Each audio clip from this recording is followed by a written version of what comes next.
Hi, welcome back to another book talk. In case you missed last week, this is the second installment of looking at YALSA's picks for 2020. This is their Excellence in Young Adult Nonfiction finalists. So last week we talked about two. I talked about it for over 30 minutes. I'm going to do my best to curtail my enthusiasm, but it's very difficult when you have such excellent works of nonfiction to discuss. And so the two that we are looking at today have to do with World War II. One of the ones that we looked at last week also had to do with World War II. And I decided to pair these two together because their perspective both involve children. And I can already feel like people going, oh, nobody wants to really think about war. I mean, a lot of us enjoy looking at history and looking at things that have to deal with war. After all, the genre I picked for historical fiction was World War II. But somehow when we start involving children and war, it becomes something that pulls at our heartstrings a bit because it seems things should not fit in that category, right? Children and war. And so both of these were really difficult books for me in that respect. As somebody who has worked with children for years, as an educator, as a librarian, they were both very difficult emotionally for me to go through. But I also feel that in order to honor our present, it's important to look at our past and to honor that as well. And so the first one I would love to discuss with you is Torpedoed. It's by Deborah Heiligman. And just for the record, these authors, just like the ones that I spoke about last week, have many beautiful books. So if you pick up one of these and you're like, I love this author's writing style, you are in luck. Go and check out their other books. And so that's one of the things I'm always thrilled about is when you find someone you like.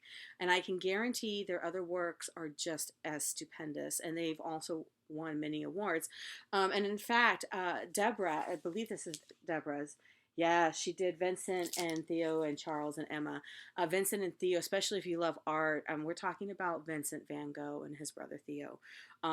That's her more recent one right before this, and it was words. Okay, but we're going to focus on this one, okay? And so Deborah's book, Torpedoed, is the true story of the World War II sinking of, in quotes, the children's ship. And the children's ship, and I want to make sure that I get it correct, is the SS City of Benares. So, taking a breath. So we're going to be moving now in World War II. We're going to be moving over into England. And obviously, since we're on a ship, it's going to be off of that coast. So this is how I want to talk about the book. So first of all, I'm going to try and hold this up while I'm also trying to be passionately discussing it. So I want you to first imagine you're a parent. Now, I know that this is aimed at young adults, but so it might be kind of hard, but you know, some of you are there. I get it. But imagine you're a parent and or even imagine you're a kid and the city that you're in, okay, so it's big city, London, any of those big cities, is constantly being bombed every night. Every night. You can't go out. Hey, I know all of you kids want to be going out at night. And I've seen all of you all out after curfew too, just so you can, I'm an adult, I can be out after curfew. But you have to black out your windows. You can't have lights on, nothing, because you have an invading enemy, and in this case it is Germany, dropping bombs. And one moment your friend next door is chilling, and the next they're dead because that entire building's gone. And that's what's happening. London, it's the Blitz. They're having, if they have enough time, they can run, they can hide, they can use the subway tunnels, they can try and get underground. If they don't have enough time and they're hit, they're gone. And this is the daily life and grind of somebody who's living in some, especially those important targets. And London is certainly one of those important targets because they are the last holdout. Basically Germany's like kind of come in and gone all the way around them, and it's just the UK there fighting off. And this took on a real personal tone for me too, because my great uncle Juan fought. Again, we're all American, but he fought with the RAF overseas and during World War II. And one of the things that they talk about here is how in the beginning about how much they cheered for their Air Force, because it was the only thing standing in between them in many ways. And just imagine that. Imagine that you don't know from one day to the next if you're going to make it. Okay? And then you might better understand why a parent might decide, if they see a program called CORB, which is what they talk about here, which says, we can maybe get your children to safety. We can maybe get them to a country like the United States or Canada or Australia, just a place that is not being heavily like bombed, right? Because at this point in time, United States had not yet entered the war. And we can get them somewhere safer. Maybe you have one child, maybe you have 6. The thing about CORB is it's only taking kids from ages 5 to 15. You may be giving away your only child, okay? And granted, this is a lottery system, okay? And this is for the people who don't have money. You may be giving away some of your kids because they don't fit that age group. But it's hope. Now, you as a child probably don't have a say in this at all. Or maybe you want to go because you see what's happening. And maybe you're one of the lucky chosen. And you get to go on one of the ships. And you've heard about people who managed to get to safety. Maybe they got an aunt over in Canada, or they got an uncle, or they got a grandparent over in the United States. This could be your way out. So imagine if you get on one of these ships. They're very, very particular about what you can take with you. You can only pack so many things. You can't take with you like that really cool thing that you love, right? Or your favorite book. I know, librarian, that's where I'm going to go. It's very particular. In fact, there's even in here a list of what they're allowed to take with them. This is the emergency arrangements, of what they needed to do. But they're very particular about what they're allowed to take with them. And this is an actual list of what they're allowed to take with them. That's it. But maybe you can sneak in something. But imagine you're real little, like 6 years old, and you don't even really know what's going on. But here you are, okay? You're on a ship. These aren't just any ships either. Most of these are like luxury liners that have been converted. They're no longer the bright colors, right? They've been painted, and they're dark and they're gray so that they can blend in, and hopefully they're not seen. But it's not just the sky you have to be worried about, because German U-boats. So you get on, and you already know by the title of this book what's going to happen, right? In fact, 2 weeks before, one of the ships was torpedoed. But all the children got out okay, because they have a convoy that they go with, that goes with them part of the way, until they're out in open water and hopefully safe. So they managed to rescue them. But just 2 weeks before, a ship got torpedoed. How are you going to feel? How do you feel? What's great about I feel like I know you, Deborah, but what's great about what Deborah does, in fact, I did get to meet Deborah. Look at this. I just got to show you this because this is how I am. So Deborah signed my book. So I want to thank Deborah. I also want to give a shout out to Godwin Books, a division of Henry Holt and Company, for a copy of this. What's great about what Deborah does in this book is you get to meet these kids. Not all of them, but you get to meet many of them that are going on the city of Benares. And you get to meet the older sister that's keeping everybody else in line because mom's not here, dad's not here. She's keeping them all in line. You get to meet the exasperated brother who's trying to get a hold of his other brother that's just running all over the frickin' place. Come on, you all been there. You've all had that brother, right? You get to meet the one child, right? The one child that was sent on his own, who was told, you will always wear this life jacket. I got this custom made life jacket because I'm not trusting those life jackets that they got on board there. So you must always wear this even when you're asleep. Okay? You get to meet these people. You even get to meet some of the people, for example, who aren't children on this ship. Some of them are dignitaries who are going to try and raise money to help the war effort. One woman is making a movie. You get to meet some of the people who can afford their passage, get their whole family out. And so they're in a different position than the people who are part of Corb, who are depending on a lottery system. Please take my child. Please take my children. But we already know what happens, right? Right. Torpedoed. A U-boat does torpedo this ship, another ship 2 weeks out. But you also get the perspective from the U-boat, because they don't know who's on the ships. They actually get to score points by how big the ship is, right? It's the game of war. And I think what's really great about what this author does is one of the people who were part of the U-boat crew, she actually was able to interview because he later became a British citizen.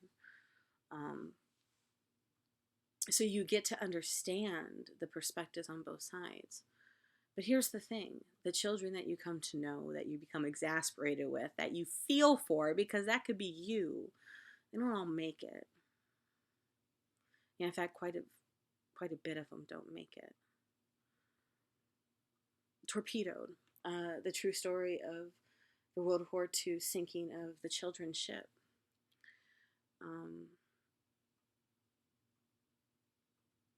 It is an eye-opening view of the reality of war, where war is just writing down how many tons did you sink instead of who was on the ship.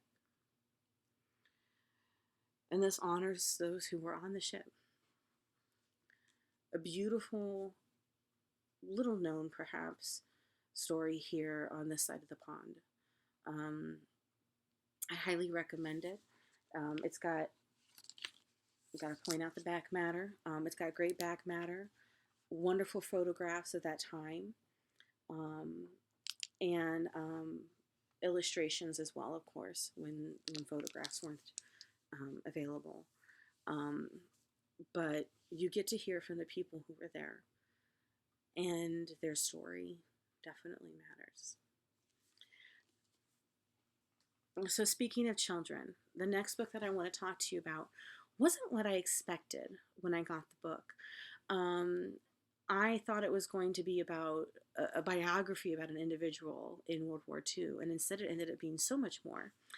And it is a really great pleasure to introduce Albert Marrin, his book, A Light in the Darkness, Janusz Korczak, his Orphans, and the Holocaust. Marrin, you are so deceptive. I'm just going to have to put it that way, because this book is so much more than what your subtitle states. Yes, you do get everything his subtitle states. You get to learn about Janusz Korczak. And I have to tell you, I am so honored to get to know about Korczak, and I feel very ignorant that I did not know about him before. This is the kind of person you hope to know in real life. And you do get to know and see not just the Holocaust and about his orphans and what they go through in the Warsaw Ghetto and then later Treblinka. But it is a microcosm. This book is really a microcosm of the ideologies of World War II. And it's a great contrast of two men and how those ideologies end up creating the way people think and the way people act. And in many ways, why the war even comes about.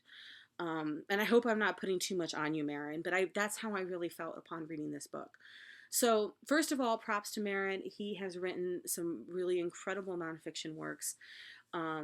a retired professor who has devoted his life to writing young adult nonfiction pieces, and I highly recommend anything by him. He starts off by telling you about Janusz. And Janusz is a pediatrician. You see him here in the front, an actual photograph with him and children. Very well-renowned pediatrician. And in fact, one of his works today is still in publication about child development. He was very radical for his time period. And let me tell you why. I'm sure many of you have heard, right? Children should be seen and not heard. We don't really want to see you. Okay, it's like when you get a certain age, you can start talking then.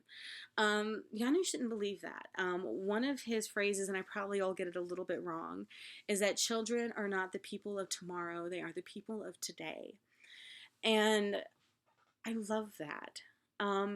His philosophy is basically this. Children are just like adults. They have the same feelings, they have the same motivations, they have the same desires and interests.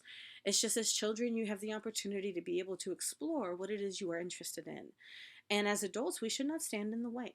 We should allow you the opportunity to be able to grow, to be creative, to ask questions. What a radical idea. One I subscribe to.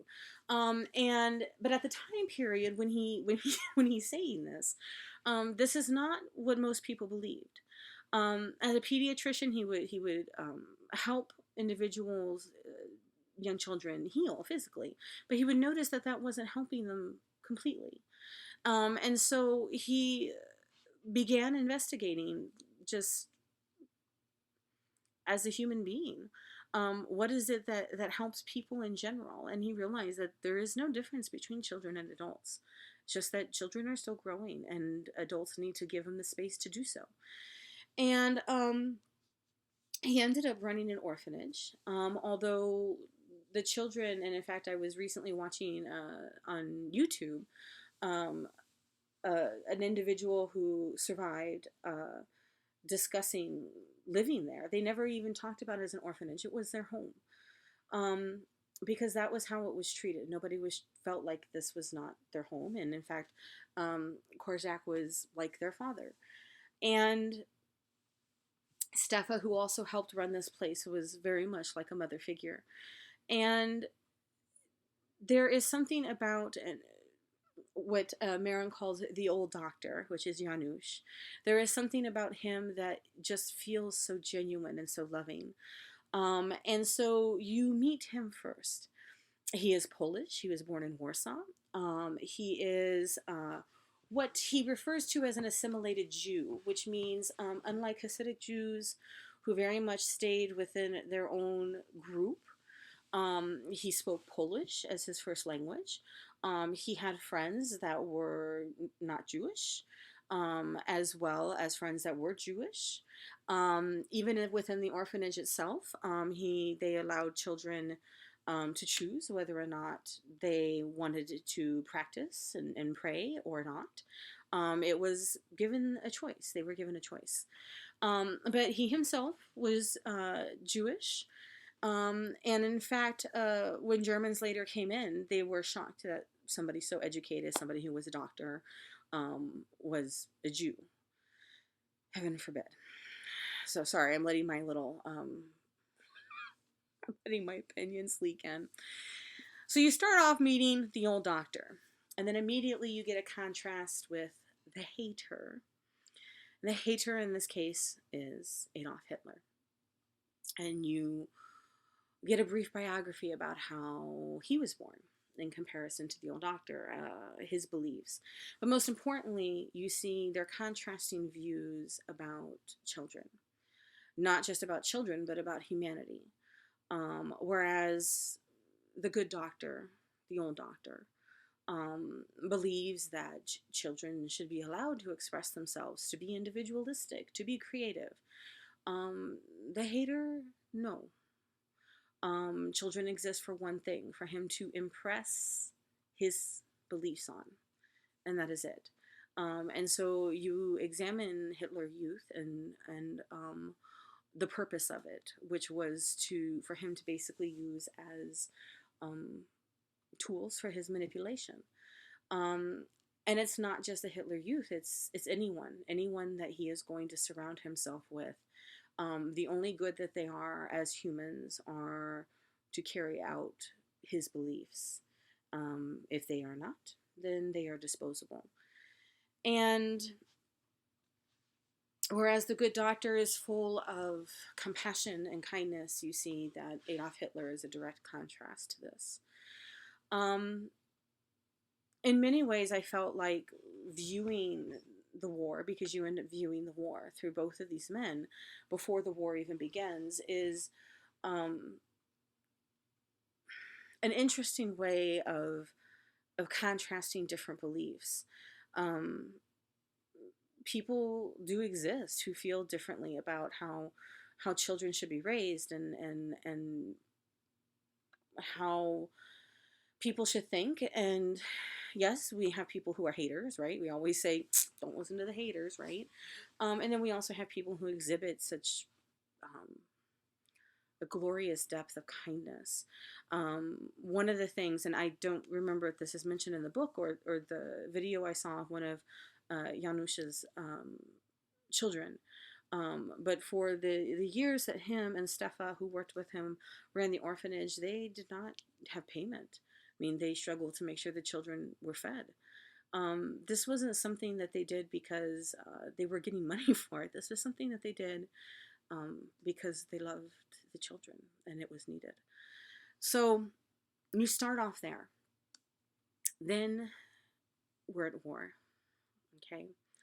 And through both the doctor's viewpoint, and at times it enters in, as does Hitler, but mostly you see it through other people's eyes as well. You experience the Warsaw Ghetto, because this is where Janusz Korczak and his children are. You experience the conditions of the ghetto, which, well, you will experience it when you read the book. I will not give that away, but you can imagine. And you experience all of those things. And you also experience that just because you are a Nazi does not mean that you are a certain way. And just because you are, for example, there is a woman introduced in this book who is, by golly, does she hate the Jews. She hates the Jews, but she ends up joining the underground resistance against Hitler. You will find out why. But she does believe that Jews are horrible, all of them. There is no good Jew. Yeah, she joins the underground resistance. And you begin to question, I think, in this book, besides learning, you learn such a great deal about, I think, why does someone do what they do? And I think one of the questions I have heard over and over again from other people who are interested in World War II is, why did Hitler think the way he did? Or how did Hitler get people to believe what he wanted them to believe? And I think a lot of your answers lie in this book.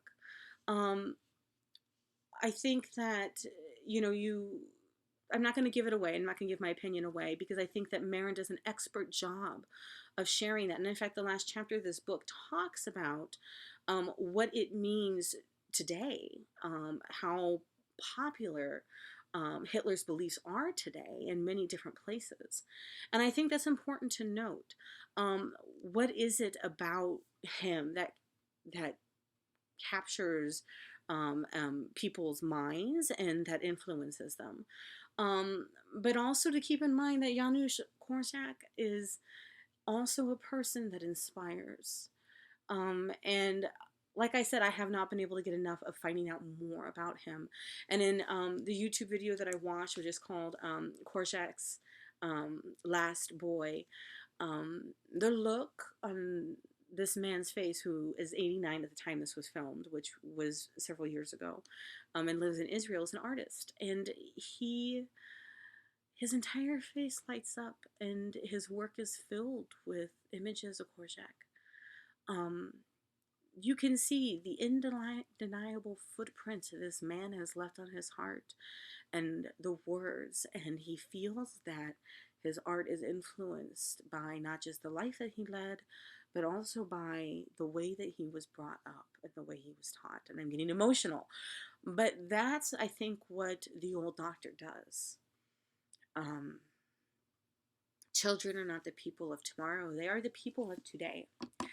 And everyone's story matters. So remember how important your story is. And I hope that one of the nonfiction books that I spoke to you about has interested you and has piqued your interest. And remember, these authors have all written other beautiful pieces. Check them out. And remember that these are all true and they're honoring real people. And I hope that you appreciate that and you appreciate you. So until next time, take good care of yourself. And remember, your story matters. Thank you.